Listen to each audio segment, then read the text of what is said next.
Hey, everybody, welcome to another edition of Practical Pet Business. Lorin, you and I are sent a lot of information, a lot of articles. Folks, you out there have been great about asking our thoughts. So, Lorin, today I thought I'd kind of kick it a little bit back, almost on our audience, but you and I will have to answer first, and then we'll look forward to hearing their responses. But I got from several folks this week this big push in an article that the pet industry is really strong. It's growing. It's going to hit 80 billion, globally, et cetera. And the feeling from some of the folks, at least that were sharing it with me, was I'm not feeling that. What am I missing? What am I not looking at? Where should I be looking? So I'm sharing that with you. What's your initial impression? Then I'll give mine. I'm a champion of manifestation.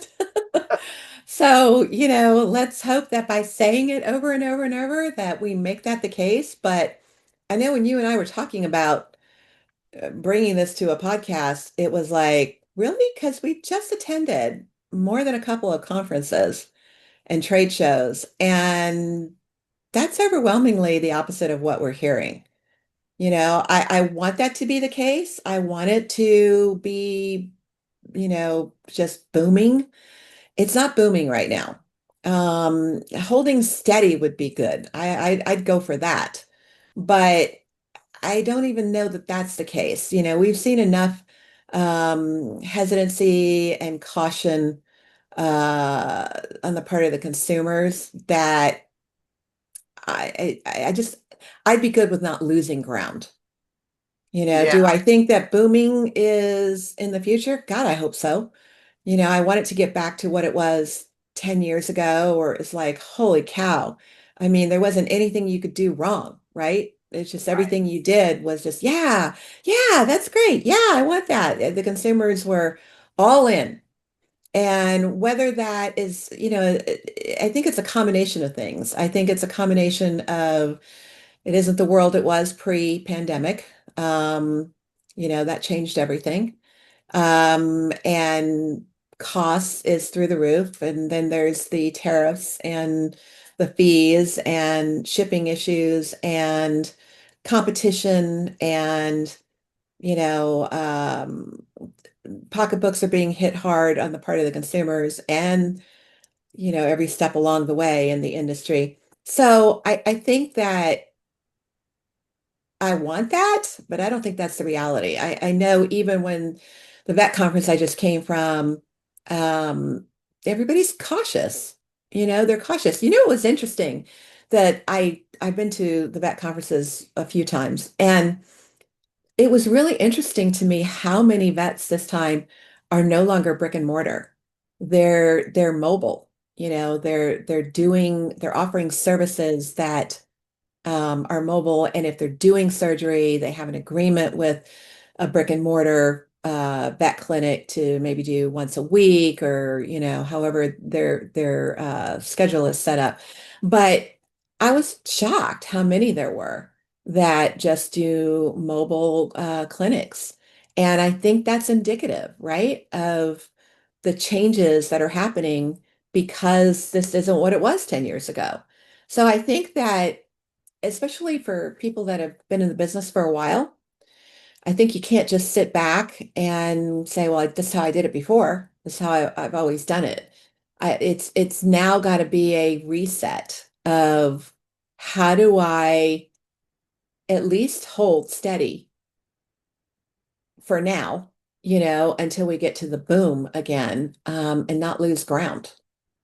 Yeah. So I think you just said something that was really interesting that kind of dovetails into that first part of it for me. And that is, when I first see the headlines of, oh, it's growing, it's getting bigger than it ever has been. I also think, and there's never been more competition than there has been. And I think that's that other element. And that was my response as I would, look at this, read this, is that there is growth, sure, but what's the growth of the competition as well? Right. Because the feedback that I get, and I don't want to say anecdotally because I think that diminishes it, but the feedback I get from the folks that are doing it and have the stores and the manufacturers and the this and that is the opposite, that it's shrinking. So while the overall global space may be growing and probably is growing, I think there is so much competition Hmm. and so many more people doing something. I mean, like you, I was just at a large national trade show, and I walked out of there going, "Well, interesting on the business side." To me, the trend seems to be do everything, specialize in nothing.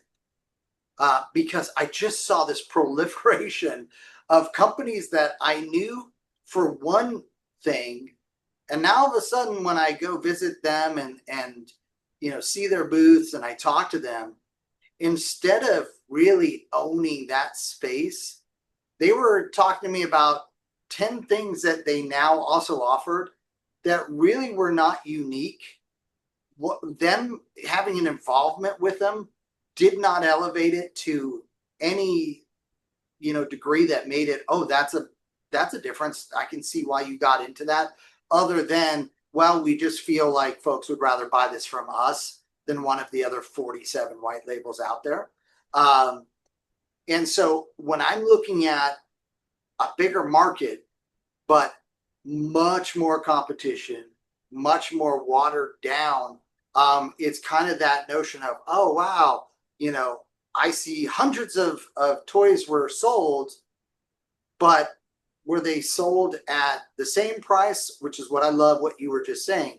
Right now, the same would be great because what I see is everybody's trying to undercut each other as well. Hmm. And so, yes, there's more transactions. Yes, there's more being moved, but I'm not sure that the profit margins and all that folks were experiencing and making it a true business over a passion that they're trying to make a business could sustain.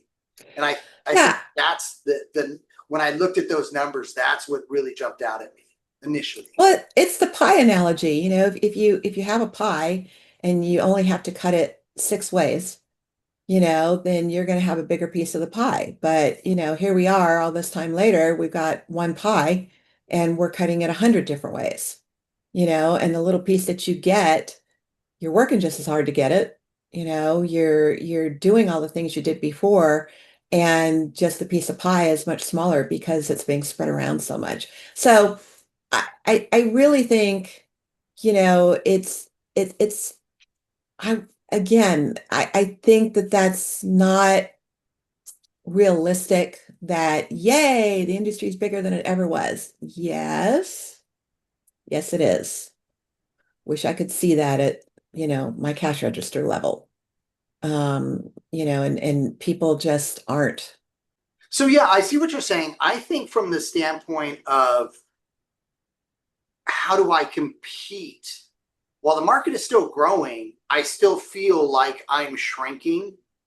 And so I think this is just another self-reflection point of what am I doing? What does my customer base want? And am I tapping into that? What areas am I missing that my customer base would choose to get from me rather than other outlets that are available to them? And I'm not sure that everybody's dialed into that either. I know I've had some conversations, really over the last few months for folks really trying to understand and then help. And what I find is that their thinking is, well, I need to do this because that worked for somebody else. But when I say, do they have your customer base? Do they have your? It's like that missing step of we're almost thinking too far outward. We've got to look inward. What does our market space right here coming into my store want? What do my customers as a manufacturer want? As opposed to trying to jump into things for the sake of, oh, I think they want this or I think they want that. I hear everybody's buying that and I don't have enough of that. That's always by the way, my first tell. When someone says, well, I've got to add more, I'm like, well, how many do you have, of that type of product? Well, I've got 2 or 3. Okay, then you don't have to, You don't need more. don't need Yeah. more. If you're not seeing the success with those 2 or 3, you're not missing out. It's your customers don't want to purchase that, or they don't want to purchase it from you.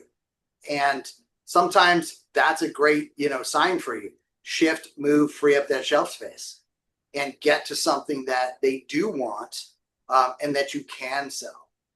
There is a lot of innovation going on. There is a lot of not just tech things going on. You and I have a conversation probably upcoming more about the fresh food and all of these innovations that are happening in the everyday consumables that just weren't there before. Is that a place for folks to pivot to? I don't know, because I don't know. And that's the hard part. I think you get it way more than I do, of people reaching out to you and just saying, hey, I know you've been talking about X, Y, or Z. I really want to how do I get into it now? You can certainly get into it now, but is your customer base looking for that and ready for that? And in most cases, I honestly believe you probably would have heard from your customer base that they were looking for that. They'll ask you if you got a good relationship. Do you offer that? I'm just not seeing it here. Hey, any chance you're covering that? Now, if you're looking to grow your customer base, that might be a pathway, but I'm not sure, a hard pivot and big investment is going to be rewarded the way most folks are hoping. It's interesting when people ask. So if you need to ask if you should do that, that means you're not getting the answers at your customer level. That's concerning, because that just means that you're thinking about adding it, and it isn't customer driven. So a lot of times people will tell me what they want to do, and then I start running them through well, what about this? Who does it in your area? What kind of, what's your demographic? Where are you at? Blah, blah, and I'll run down this list of questions. And it's so interesting to me that I'll get to the end of the questions and I can just hear by their answers that this is what they want to do. They just need it to be blessed. They need somebody else to say, yeah, you should do that. You've already decided. You don't really want the answer, because everything I'm asking you, you either don't know, haven't looked at, haven't considered, or you're dismissing because you've made your mind up. That's not the same thing as really trying to get to the bottom of whether or not this is something I should add, this is something a service I should do, that kind of thing. It's like putting in a self-wash in an area where there just would never be a call for that, and there are areas that a self-wash wouldn't have the success it would have in other areas. And I think when you look at those things and really examine them, you have to be able to separate your, this is what you want to do, versus is this what I should do? Yeah. Yeah, and I like that you talked about that. It's it's funny. Maybe you've gotten that. I have heard a lot of folks going, "I'm thinking about adding grooming or a dog wash, or and I know, because I was at a recent trade show and I saw all the new dog washes and all the rest of that. And we haven't quite got to where the dog wash is the car wash and you just put the dog on the conveyor belt and it goes. We're close. We're close. We're closer than ever. And I've got a lot of thoughts about that. But that being said, yeah, it's like, is that what your folks are clamoring for?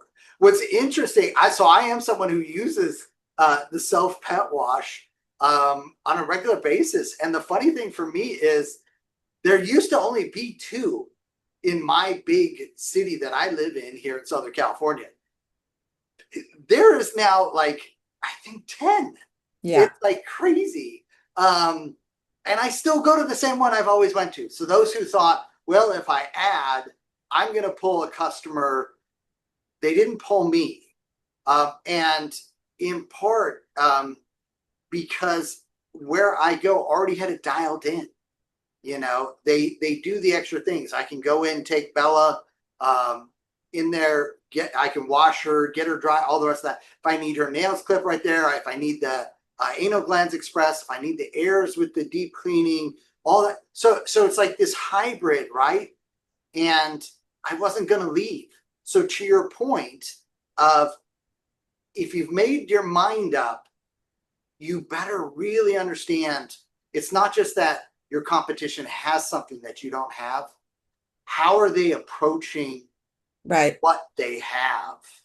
Because just adding the dog wash was not going to, cheaper dog wash was not going to, at a certain point, No. it's like, come on, I already don't pay a lot to use that. Yeah, I'd rather use your facilities than my Yeah. tub at the house. So But yeah. I don't want to dismiss that either Oh because no, no. it's just a matter of the ROI. Before I offered grooming, I never intended to offer grooming, and it finally happened, and it just all kind of came together as like, well, I guess maybe I should offer grooming.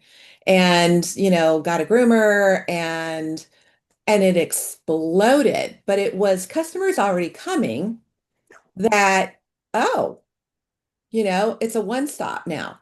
It's grooming and their food and their toys and all that. And then, same thing. So can you take the customer you already have and offer them something that then expands that ticket? Absolutely.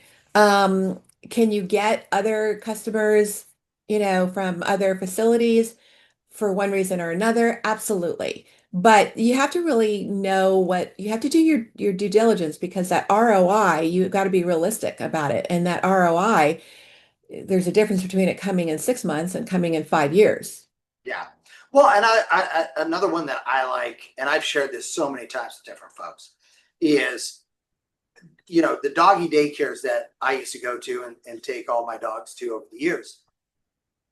Once we started getting cameras and I could watch, that was such a great sales opportunity, because I'd watch Sugar and Zoe playing with certain toys at the doggy daycare that I didn't have, or what interacting with something. And when I would get there, I'd say, that's cool. What do you have? Because I saw them earlier playing. It looked like this. Yeah. I Do go, you sell oh, that? yeah. And Yeah. you sell that? That is such a natural pivot and so smart and intelligent. Was just at one recently. And it's hilarious because what used to just be this huge open lobby was now like a mini store of the treats they give, of the toys they use. They had pre-mix, so you can buy these upgraded packages where your dog gets an extra 30 minutes of cuddle time, their own Yay, stuffed upsell. toy. Yeah, exactly. It was but here was the brilliant, that's not the brilliant part, because that's been around for a while. Here was the brilliant part. I get photos of that session. I see the little video clip of how much Bella's loving it. And I'm like, my God, I have that same stuffed toy, that I can stuff fresh stuff into. But she is really loving that. What is it? And they're like, oh, we prepackaged that now and sell it. And I was like, all right, give me one of those. Yeah. I want to deconstruct it a little bit, but I'm like, what's in it? And when and I was like, you can bet that I'm going to do the upgrade now every time. Right. And when I'm coming in now, I'm also looking at the things that you're putting into practice. It's like trying it out with them. And so that's a natural. I love that. What is interesting is they've also added brushing and nail clipping. Love that. That's a natural. What I didn't think was natural was they're also selling some I'll say kibble foods. That was like, that's dead space, because I don't come here to buy kibble. Right. Maybe it's convenient. Maybe that's their thought process, and if that's what it was, okay, cool. But it, I'll tell you why that works. yeah, Because there was a first time I saw that was a boarding daycare facility, and I was sort of mind blown that they sold, I don't know, 3 or 4 kibbles. And I knew the owner, and I was like, so explain to me how that works because the dog is already on something. And now the dog is going to be put into a stressful situation because no matter what, it's not home. Even if they love it, they're going to be in a stressful situation for a day, a few days, a few nights, whatever. People forget their food, is what I was told. And I was like, yeah, but now you're also introducing a brand new diet on a stressful situation. And for me, it was a recipe, for disaster. But they said they felt forced into it because otherwise they It's a didn't good call have, out. people didn't come with food. I was like, how do you not come with food? This is Yeah, your kid. I really never really could come to terms with it. But I understand their viewpoint of it. You know where it works really well is in grooming, and I see lots of missed opportunity there because a lot of grooming facilities will use a set of products that they don't offer a retail version of at yes. the consumer level. So, I know in my situation, people are like, oh God, her hair is always amazing and she smells so good. Do you spray something? I don't know, it's just a shampoo. Do you sell that? Yeah. Take them right over there, show them what it is. They, open up yeah, that's what it smells like, that right there. I Yeah, mean, it was like it flew out the store. And yeah. same thing with the brushes and the combs. We gave free brushing lessons and free combing lessons, and so that people could understand why, they needed to make sure their kids were well kept in between grooming appointments so that we didn't have to shave them down. There's so many opportunities that are missed that are tied into all of these things. And your experience is a great one because I don't use a daycare. And it's been a while since I've offered daycare, so I wasn't aware of the upgraded packages. That's kind of cool.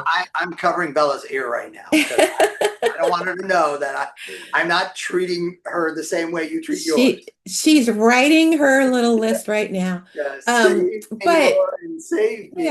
my kids, for what they have here, it's just I wouldn't know. I wouldn't know what their experience would be like with anything different. That said, no two dogs should have over 600 toys. That's not normal.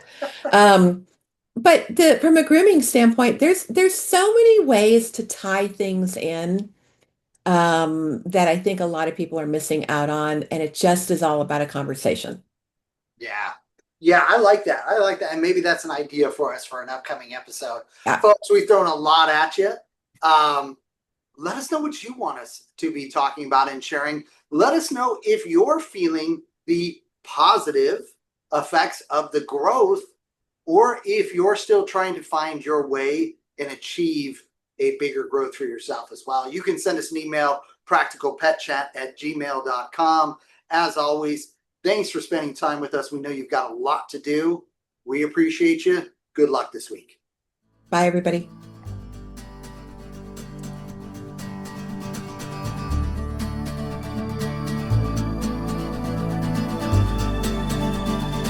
The content of this podcast is for informational purposes only. It is not intended as, nor should it be construed as, professional medical advice, diagnosis, or treatment for your pets. Always seek the advice of a qualified veterinarian with any questions you may have regarding your pet's health or medical condition. Never disregard professional veterinary advice or delay in seeking it because of something you have heard on this podcast. The hosts and the guests of this podcast are not liable for any actions taken based on the information shared during these episodes. Any reliance on the information provided is solely at your own risk. Copyright 2025 Practical Pet Chat, all rights reserved. Unauthorized duplication, distribution, or reproduction of any content from this podcast, including but not limited to audio, scripts, and show notes, is prohibited without prior written consent. The opinions and views expressed by the host and guests are their own and do not necessarily reflect the views of Practical Pet Chat.